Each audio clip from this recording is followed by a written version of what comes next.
I think management usually not aware of the amount of improvements that are there, that are not visible.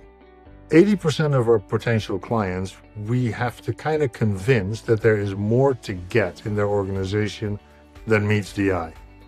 Now, they've got all their systems and information comes up through the organization. It starts at the bottom with the operators and the production and the maintenance and whatever point of execution you have.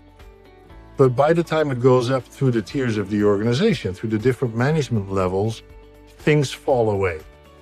Obviously, I'm not going to report the things that are not so good. So management sees only part of the picture.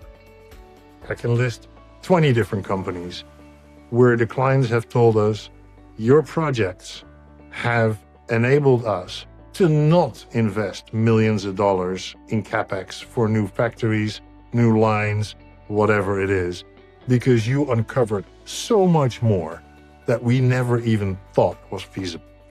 So that's one. The second component is what I would call empowerment on the floor. The people who really have the knowledge are the guys that are there day and night, at the point of execution, with their hands in the machines, with their hands on the quality, with their hands, the ones that are daily there. That's a source of knowledge that is fundamentally untapped in many organizations. Empowering those people to share their experience, to share their skills, share their knowledge is so incredibly powerful. But most of the time, these people get overruled. Those people have so much knowledge, it's immense. So bringing empowerment to the floor, to the point of execution, and having those people heard is something that is a goldmine. Another thing that happens quite frequently is what I'd call ego. Me included. Everybody has an ego. And we always know best. And it takes a certain skill and it takes a certain trust from within the organization to say, let me put my ideas aside. Tell me. And not me forcing my opinion on something or someone, but listening to 5 or 6 and together decide, wow, maybe that's the better option. And sometimes management, me included, doesn't like that. I'm always right. So those, I think, are some of the components. And I think then there's the last one that is probably the most important one, and that is sticking to procedures. A change process is a long-term process. It's not flipping a switch. Compare it to teaching your child how to swim.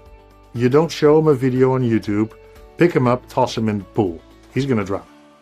So what we do at TBM is we go in the pool. We hold them above the water. We show them, remember, this is the movement that you make to swim. This is how we do it. Until they can keep their head above the water. Then we little bit let go.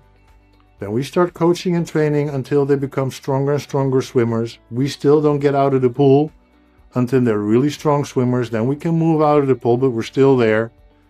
And that's exactly what needs to happen in an organization where a change process is happening. The project needs to become part of the organization, part of the process. And that takes time.